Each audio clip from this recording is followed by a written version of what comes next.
യേശു ചൊല്ലുന്നു നന്നായി വീളങ്ങാൻ, ചെറുതിരി രാത്രി പ്രകാശിക്കുമ്പോൾ ഈ ലോകതമസ് നാം ശോഭിക്കാം. നിൻ ചെറുകോണിൽ നീ ഞാൻ എന്റേത്. ദൈവത്തിൻ്റെ അതിപരിശുദ്ധ നാമം വാഴ്ത്തപ്പെടുമാറാകട്ടെ.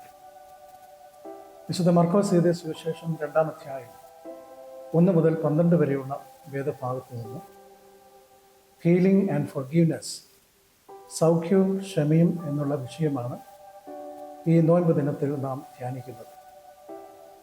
യേശുക്രിസ്തുവിനെ ദാസനായി ചിത്രീകരിക്കുന്ന മർക്കോസ് എഴുതിയ സുവിശേഷം യേശുക്രിസ്തുവിൻ്റെ പരസ്യ ശുശ്രൂഷയിലെ സൗഖ്യദായക ശുശ്രൂഷകളെ ഓർമ്മിപ്പിച്ചുകൊണ്ടാണ് ആരംഭിച്ചിരിക്കുന്നത്. ഇന്ന് ധ്യാനത്തിനായിട്ട് ലഭിച്ചിരിക്കുന്ന ഈ വേദഭാഗത്തിൽ നമ്മുടെ ദൗത്യ നിർവഹണത്തിൻ്റെ വളരെ ശ്രദ്ധേയമായിരിക്കുന്ന ചില തലങ്ങളും നാം കാണുന്നുണ്ട്. 4 ആൾ ചേർന്ന് ഒരു പക്ഷവാത രോഗിയെ യേശുക്രിസ്തുവിൻ്റെ അടുക്കൽ ഇറക്കി വയ്ക്കുന്നതും അവരുടെ വിശ്വാസത്തെ കണ്ടിട്ട് പക്ഷവാത രോഗിക്ക് ക്രിസ്തു സൗഖ്യം നൽകുന്നതും അവൻ്റെ പാപങ്ങൾ മോചിച്ച് നൽകുന്നതും നാം ഇവിടെ വായിക്കും. നവീകരണ ചിന്തകനും പ്രശസ്ത വേദശാസ്ത്ര പണ്ഡിതനുമായ ജോൺ കാൽവിൻ ഈ വേദഭാഗത്തെ ആസ്പദമാക്കി ഇപ്രകാരം പറഞ്ഞിരിക്കുന്നു: forgiveness is the greatest miracles ever happen. പാപത്തിൽ നിന്നുള്ളതായ ക്ഷമയാണ് നമുക്ക് നൽകപ്പെട്ടിരിക്കുന്ന ഏറ്റവും ശ്രദ്ധേയമായിരിക്കുന്ന ജീവിത അനുഭവം. യേശുക്രിസ്തു നൽകുന്ന സൗഖ്യദായ ശുശ്രൂഷയുടെ ഭാഗമായി തീർന്ന ഈ പക്ഷപാത രോഗി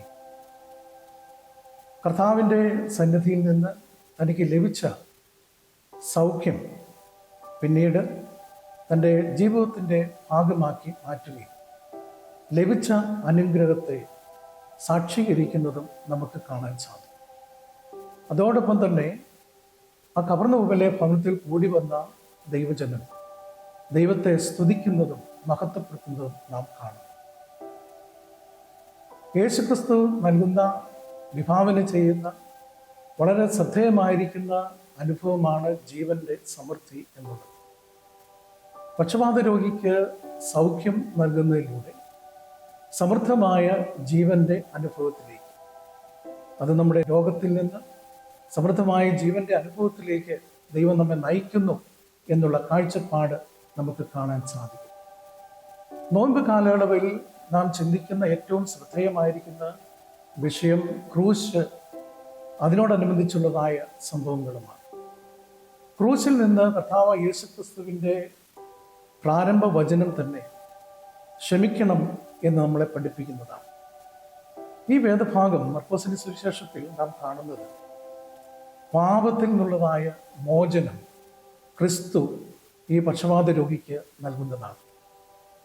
ദൈവിക സഭയുടെ കെട്ടുപണിക്ക് വേണ്ടി പ്രവർത്തിക്കുന്ന എനിക്ക് നിങ്ങൾക്കും ആവശ്യമായിരിക്കുന്ന മിഷണറി ദൗത്യത്തിൻ്റെ ശ്രദ്ധേയമായിരിക്കുന്ന ചില മാനങ്ങളും നമുക്കിവിടെ കാണാൻ സാധിക്കും. 4 പേർ ചേർന്ന് ഒരുവനെ ദൈവസന്നിധിയിൽ കൊണ്ടുവരും. നമ്മുടെ വിശ്വാസത്തിൻ്റെ അനുഭവങ്ങൾ അവൻ്റെ ജീവിതത്തിന് അല്ലെങ്കിൽ അവളുടെ ജീവിതത്തിന് അനുഗ്രഹമായി ഭവിക്കേണ്ടത് ഏറ്റവും ആവശ്യമായിട്ടുണ്ട്. അതുകൊണ്ട് ഈ നോയമ്പ് കാലയളവിൽ ജീവിക്കുന്ന ദൈവസന്നിധിയിലായിരിക്കുന്ന കൂടുതൽ പ്രാർത്ഥിക്കുകയും ധ്യാനിക്കുകയും ചെയ്യണം എന്ന് നമ്മളെ പഠിപ്പിക്കുന്ന ഈ കാലയളവ് ഈ പക്ഷപാത രോഗിയും അവനെ ചുമന്നുകൊണ്ട് വന്ന 4 പേരും ക്രിസ്തുവും നമ്മെ ചൂണ്ടിക്കാണിക്കുന്ന ഏറ്റവും ശ്രദ്ധേയമായിരിക്കുന്ന വിഷയം നമ്മുടെ വിശ്വാസത്തിൻ്റെ അനുഭവത്തിൽ ആവശ്യത്തിലിരിക്കുന്നവരെ ദൈവസന്നിധിയിൽ കൊണ്ടുവരുമ്പോൾ അത് അവരിന് അനുഗ്രഹമായി മാറ്റപ്പെടുന്നു എന്നുള്ളതാണ്.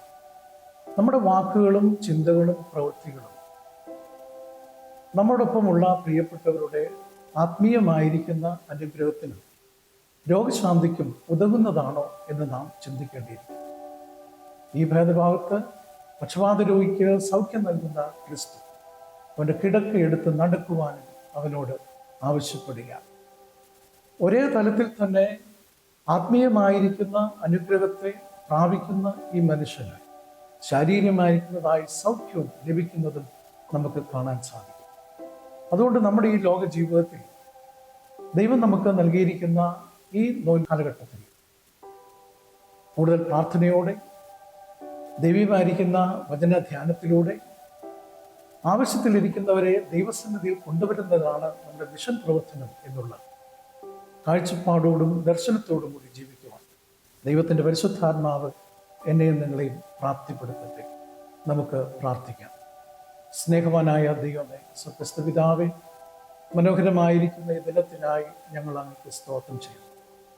പക്ഷപാത രോഗിക്ക് അവിടെ നൽകിയ സൗഖ്യം ദൈവജനത്തിന് അങ്ങയെ സ്തുതി കരയറ്റുവാനുള്ള മുഖാന്തരമായി തീർന്നതുപോലെ ദൈവസന്നിധിയിൽ 4 പേര് ചേർന്ന് പക്ഷപാത രോഗിയെ അവനെ സഹായിച്ചതുപോലെ കർത്താവേ, ഞങ്ങളുടെ ജീവിതം മുഖേന മറ്റുള്ളവരെ സഹായിക്കുവാൻ, ആവശ്യത്തിലിരിക്കുന്നവരെ കണ്ടെത്തി കർത്താവിൻ്റെ സന്നിധിയിൽ കൊണ്ടുവരിക ദൈവത്തിൻ്റെ പരിശുദ്ധാത്മാവ് ഞങ്ങളെ പ്രാപ്തിപ്പെടുത്തുന്നു.